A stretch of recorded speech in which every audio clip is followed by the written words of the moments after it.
Hey guys, welcome back to my channel. So this video is a little different from my normal videos, but I just thought it was important enough to put it out there and raise awareness on it. So my wife's been using Craigslist to find some side jobs lately, and she applied for a babysitting gig. She replied to this short Craigslist ad. I'm seeking a good reliable somebody to work 4 to 5 hours daily, Monday through Friday. Duties are light cleaning, babysitting, and run domestic errands like shopping, groceries. Pay $3.75 per week.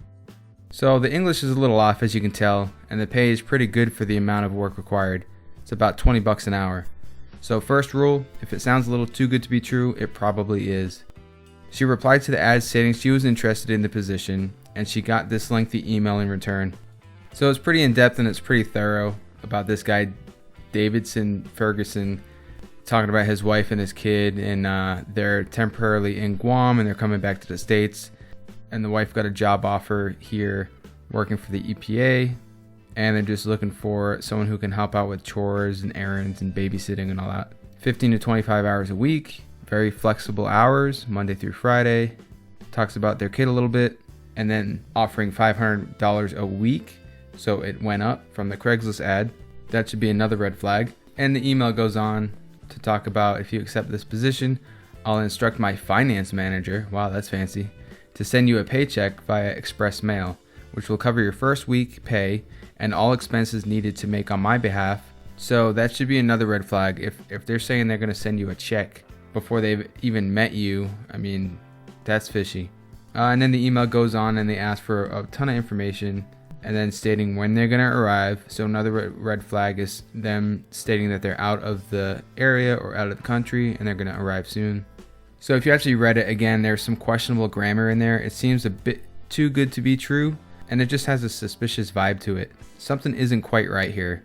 But at least they provide a lot of info and they ask a lot of questions, so it doesn't seem too far-fetched. And I mean, the nerve of these guys to say that all they ask for is honesty and sincerity in their email. I mean, that's just, the nerve of those guys, come on. So my wife replied and then got the following text. And keep in mind, this is from an Arizona area code. He says, hey, this is Davidson Ferguson. I need your correct address so that USPS will be able to deliver to your address. So several days later, a check arrived in the mail. And this is when my wife says to me, hey, I got a check for $5,000 in the mail. And I was like, what?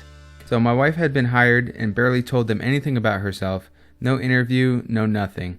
And that's another huge red flag. I mean, would you send $5,000 to some stranger? Yeah, I didn't think so. So alarm bells should be going off in your head at this point. That's when I began researching what the hell was going on. And here's a picture of the envelope that we received in the mail. And then here's a picture of the check. And notice it's on an 8.5 by 11 piece of paper. And then here's a close-up of the check. It's from TDX Construction Corporation. So a couple things should jump out at you. The check is from a construction company based out of New York. It's not a personal check from this Davidson Ferguson guy. It doesn't look like the signature of someone named Davidson. Next, the FedEx envelope was shipped from Montana, not New York. The check is from New York, the envelope is from Montana, and the guy's phone number is from Arizona. So a little all over the place. Lastly, the check is printed on an 8.5 by 11 piece of paper, straight out of the printer. There's no special security markings or anything on it. The paper does have perforated edges, but that's about it. So again, sirens were going off in my head. A big old bullshit flag was waving high in the air, and I pretty much knew this was definitely a scam, so I decided to Google the Craigslist ad word for word to see if it had been posted in other cities. And it had. It was posted about 30 different times that I could find the same ad word for word. Well, shit. But how could they get my money by sending me a check? I was intrigued and wanted to find out how this scam worked. So I started messaging good old Davidson to see where the scam led. So I asked him, I say, hey, I got a check in the mail. Was that from you? TDX Construction. He says yeah and asked me to deposit it. I say, yeah, I'll deposit it today. Obviously I didn't deposit it, but I just want to see where this was going to lead. And gives me some detailed instructions on what to do if the bank is closed, and asks me if I have the cash. Then I kind of throw in there a question about his family to see if he actually says anything about it. Then he gets very kind of detailed, asking me for a screenshot. When he asked for a screenshot, which I couldn't produce, I started asking some questions. And once I told him it takes 30 days for a check to clear, he passed me to someone else. I'm going to call him Craigslist scammer number 2. And just a side note, the bank will clear your check after 1 to 2 days, but this is just an initial clearing. If the check comes back fraudulent after a couple weeks, the bank will get their money back from you or just take it straight out of your bank account. And that's basically how the scam works. They ask you to deposit their check, and then they ask you to send the excess to a third party for something, either renovation, security deposit on an apartment, or whatever. Spoiler alert, that third party is really them. You send them the money, and then in a few weeks, when the bank realizes that the check is a steaming pile of bullshit, they come knocking on your door to get their money back. Or like I said, they'll just take it straight out of your account. So I just kept on talking to Davidson, or whoever it was, just to see where it went. And you'll see he becomes quite pushy as you read the text here. So I just went with it. I said I deposited the check. So he asked me to send the excess amount after deducting the $600, which would be about $43.50. So he basically says, hey, take that cash out of your bank that you just deposited in and then send it to this other guy. So I just keep chatting to this guy just to see how he wants me to send the money and who to, because I'm pretty curious at this point how it all works. And then he kind of takes me step by step through this whole process and just keeps texting and texting, constantly asking if I have the cash now and then how far I am from the bank. And then he finally gives me the account name and the account number and the bank name. I say, okay, I'll send it now. And then at this point I was like, all right, well, I'm gonna stop playing with this guy. But I'll admit it was a little fun just to mess with him a little. But once I say I'm about to deposit the cash, I tell him that my bank called me and said there's a problem with the check. And then you could tell he's a little worried. He's saying, what are they saying? There's nothing wrong with the check. I mean, he's just complete bullshit right here, talking about the funds have already been debited from the account. And then when I say I need to go back to the bank, he says, oh wait, can you deposit the cash first and then go back to the bank to know what's going on? He knows if I go back to the bank, they're going to tell me the check is fake, and I'm obviously not going to go back and send him the money. So he says, deposit the cash and head to your bank and keep me posted. I assure you there is no problem with the check. Yeah, okay. So I just keep on going with him. And then I'm really curious because I tell him, hey, it really takes 30 days for a check to clear. And I kind of want to see what his response is at this point. And then I want to kind of put him on the spot and see how he responds to the question of, how come he doesn't just send the money directly to the renovation people?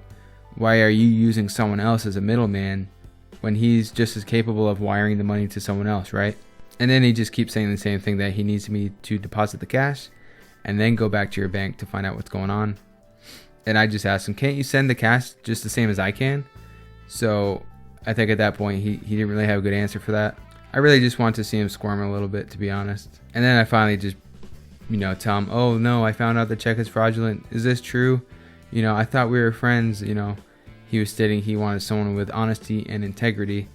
I mean, can you believe these people? But he says, no, it's not. And then I just end it there. Don't contact him again.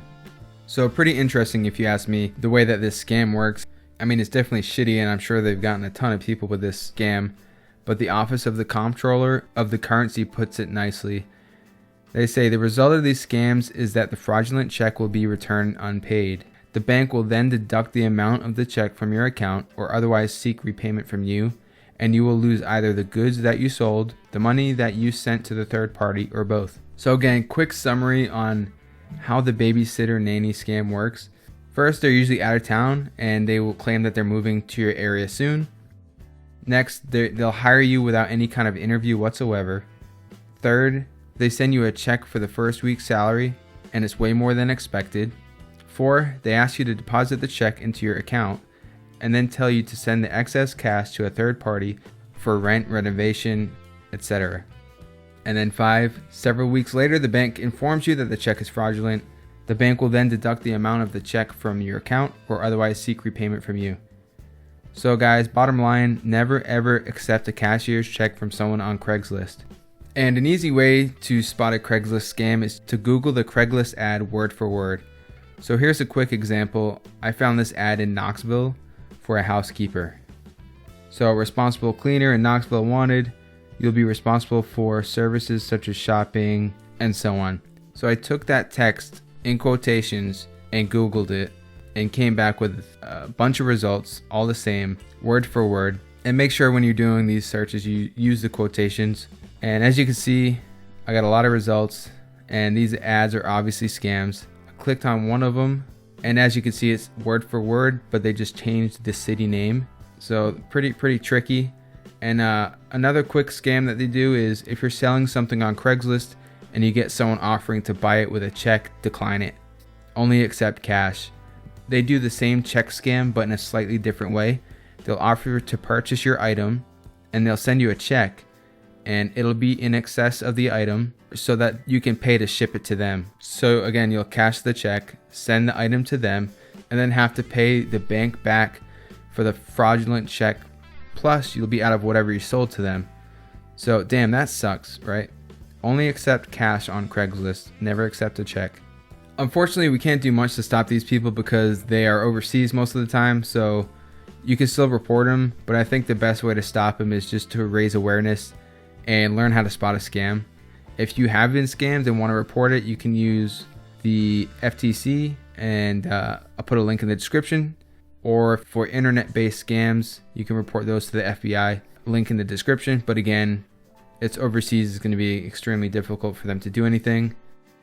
So, just raise awareness, be careful, learn how to spot scams, and again, do not accept a cashier's check. Not just from Craigslist, but from any other website, similar websites, eBay. Just watch out for that kind of scam. And if you enjoyed the video, share it with your family, friends, colleagues, just to raise awareness and to help them avoid this type of situation. Alright, thanks for watching, guys.